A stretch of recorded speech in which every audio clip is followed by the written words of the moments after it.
Ah, salut toi, ça fait plaisir de te revoir, dis donc. Bah écoute, on va parler remisage hivernal de la moto. Pas que hivernal, remisage tout court. Par contre, hein, t'as vu, il fait vraiment dégueulasse. Générique, et je t'attends à l'intérieur.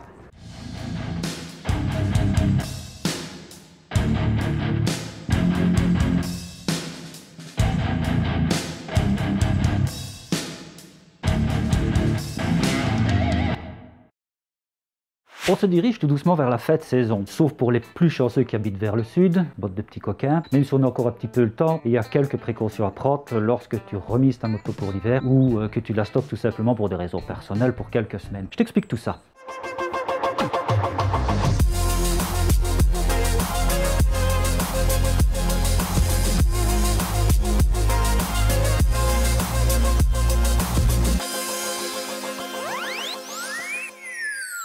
Ceux qui disposent d'un réservoir en tôle, il est conseillé de le remplir jusqu'à la garde et d'y ajouter un stabilisateur d'essence. Moi, je la remplis avec du 98 sans plomb et stabilisateur d'essence. Je ne suis pas sûr, donc je ne vais pas mal te conseiller au sujet des carburants qui contiennent du bioéthanol. Il peut y avoir formation d'algues ou pas, ce n'est pas sûr, ce n'est pas certain. Donc, dans le doute, tu peux mettre de la 98, il n'y a pas de souci. Alors, une fois que tu auras rempli ton réservoir, que tu auras ajouté ton stabilisateur d'essence, tu feras tourner ta moto 2-3 minutes afin que tout le circuit d'essence contienne le mélange d'essence et de stabilisateur. Pour ceux qui disposent d'un réservoir en plastique, ben, c'est simple, ça ne brouille pas, donc en effet, lorsqu'un réservoir est à moitié rempli, toute la partie supérieure se retrouve exposée à l'air ambiant. Donc ça rouille, tout simplement. Donc c'est pour ça qu'il faut le remplir, pour éviter les poches d'air dans le réservoir et l'accumulation de rouille. Ça va assez vite d'ailleurs. Le stabilisateur sert de conservateur en quelque sorte, parce que l'essence perd de ses propriétés assez vite, au bout de 6 semaines, 6 mois, la moto risque de ne plus démarrer parce que simplement l'essence est périmée. Graissage des parties mobiles, c'est pas superflu, de toute façon ça restera toujours utile.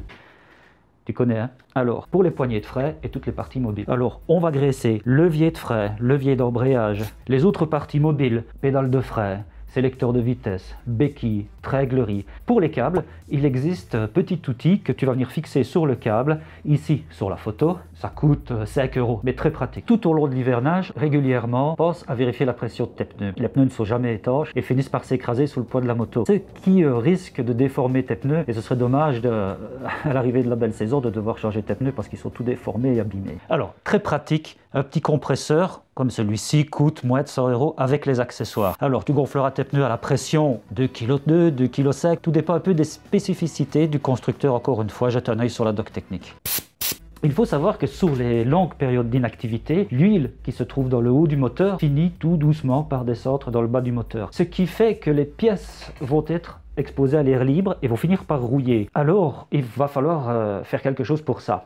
La meilleure façon, c'est de faire tourner le moteur une fois par semaine. Alors, les démarrages statiques sont pas vraiment géniaux, mais c'est mieux que rien. Par contre, si tu vois une belle journée ensoleillée d'hiver, n'hésite pas à faire un tour du quartier, ton moteur te remerciera. Bâcher sa moto. Il faut savoir que selon l'environnement où elle est stockée, la bâche va retenir plus ou moins d'humidité à l'intérieur. Parfois, il est pire de la bâcher que de ne pas la bâcher. Si toutefois tu la bâches, tu peux trouver dans les centres auto des sacs anti-humidité qu'on trouve pour les voitures à pendre à ton cadre, en dessous de la moto quelque part. Attention de ne pas toucher les éléments de carrosserie. Ces produits, ces sachets anti-humidité contiennent du sel qui pourrait abîmer. Donc à pendre, sans que ça ne touche rien, sous la bâche.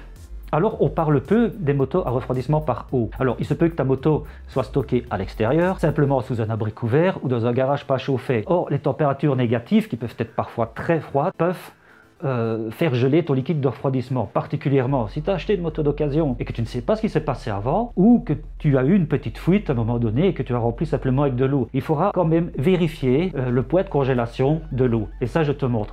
Donc un moteur à refroidissement liquide qui gèle a de fortes chances de finir à la poubelle. Donc ça vaut la peine d'acheter ce petit appareil, 5 €, qui est un pèse anti-gel. Tu regarderas sur la doc technique de ta moto où est le vase d'expansion ou le bouchon de radiateur pour récupérer un petit peu de liquide de refroidissement. Et en réalité, le flotteur t'indiquera le point de congélation de ton liquide de refroidissement. Sous nos contrées, un antigel jusqu'à -20 est suffisant. Maintenant, si tu habites à Québec, si tu habites en Afrique, selon les régions du monde où tu habites, évidemment, encore une fois, la doc technique de ta moto t'indiquera le meilleur rapport. Une batterie commence à perdre de ses propriétés après 24 heures d'inactivité. Pas grand chose, c'est vrai, mais au fur et à mesure des semaines ou des mois, ça peut vraiment être conséquent. Ce genre de petit chargeur de batterie peut être laissé brancher en permanence. Il va permettre de garder la tension de la batterie, de vérifier la santé de la batterie, et lors des beaux jours, il sera vraiment très facile de redémarrer ta moto. Je ferai juste une petite parenthèse au sujet des batteries au lithium. Ce chargeur-ci n'est pas compatible avec les batteries au lithium. Il existe des chargeurs mixtes et des chargeurs dédiés aux batteries au lithium. Ça reste dans la même gamme de prix. À voir? Non, ça reste dans la même gamme de prix. Voilà, il n'y a pas à voir. Ah! Ah! Ah!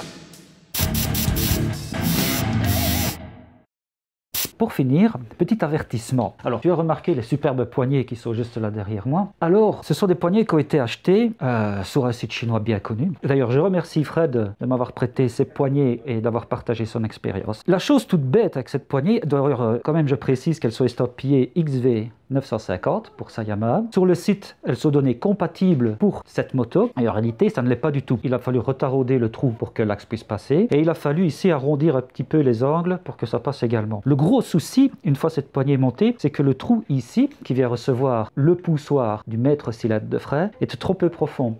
Et ça veut dire qu'une fois monté, le frein était toujours en pression, ce qui a fait chauffer les plaquettes de frein, ce qui a fait chauffer l'étrier de frein, ce qui a fait chauffer l'huile dans le conduit. L'huile se dilate, appuie sur les plaquettes de plus en plus fort et la roue finit par bloquer. Heureusement, chez lui, c'est arrivé pratiquement à l'arrêt. Donc pas de dégâts, pas de bobos. Réfléchis à 2 fois avant d'acheter des pièces de ce genre. C'est à ça que peut tenir ta vie. Bien, on a fait le tour du sujet. Les commentaires sont à ta disposition. Donc, n'hésite pas à te commenter, à poser des questions. Je ferai de mon mieux pour y répondre. Commente, like, partage. Ça nous aide vraiment beaucoup. Je te dis à plus tard pour une autre vidéo. Et je te fais rêver du fond du réservoir.